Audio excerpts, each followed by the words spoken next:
Citation Creation, Paraphrasing and In-Text Citation, IDT 995 Scholarly Project, Nancy Olson.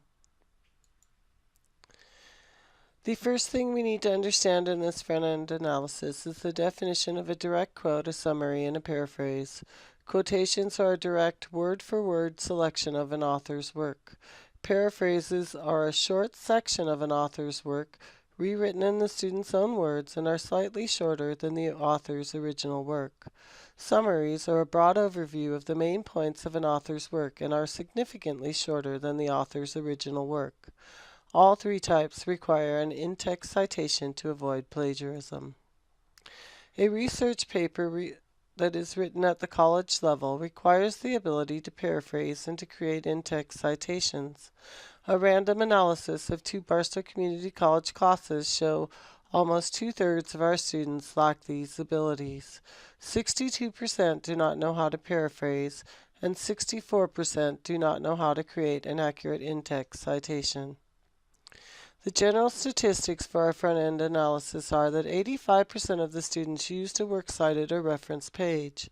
Of the students who used in-text citations correctly, twice as many students used APA as used MLA, and out of 42 students, 19 did not use any citation method.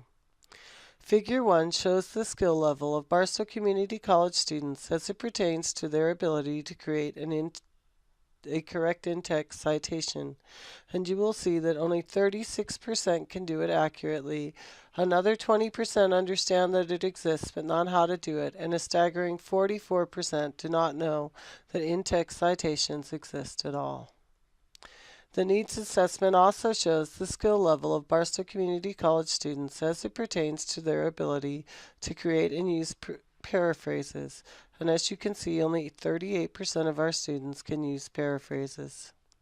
The desired performance are that the students will understand the definition and purpose of paraphrasing, be able to implement paraphrasing using a 3-step technique, understand the definition and purpose of in-text citations, understand the differences between APA and MLA in-text citations, be able to integrate in-text citations in both narrative and parenthetical form, and be able to create an original paraphrase with an appropriate in-text citation. At this point, our learners understand how to find a valid academic resource, the concept of plagiarism, the need to provide a works cited or reference page, and how to properly format a research paper. At the end of this tutorial, the students will be able to paraphrase, use an in-text citation, and create and identify a paraphrase with an in-text citation. This graph shows both where our students currently are and where we want them to go, as well as the terminal objectives and the supporting objectives to get there.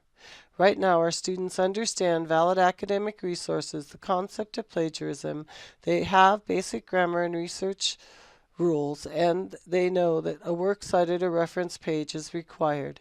We will teach them definition and purpose of both a paraphrase and a works cited and an in-text citation.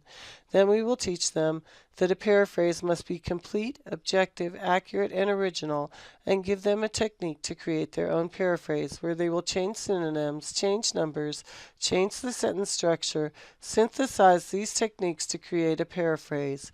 We'll then move on to giving them the methods for an in-text citation to include narrative and parenthetical. We will tell them that there are APA and MLA formats and give them the major differences, which usually consist of the dates and the authors. They will implement these methods to create an in-text citation, and at the end they will be able to create a paraphrase with an in-text citation.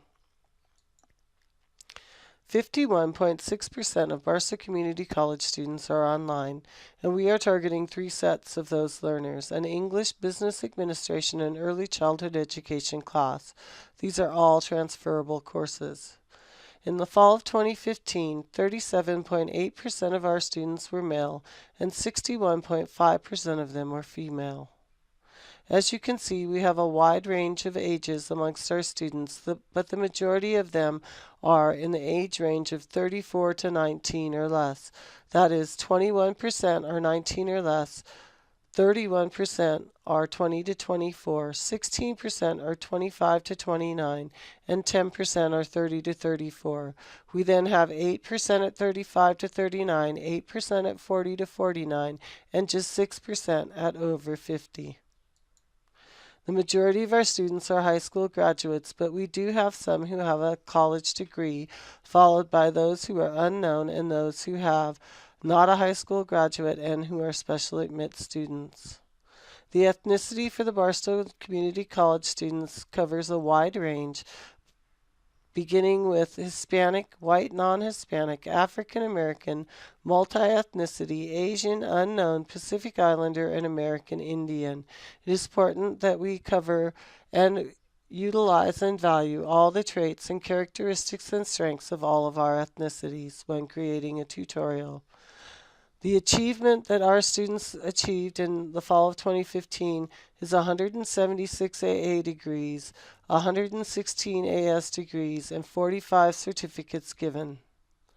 The learner context analysis also shows that half of our students who have declared a major all want to either obtain a degree or get a vocational certificate.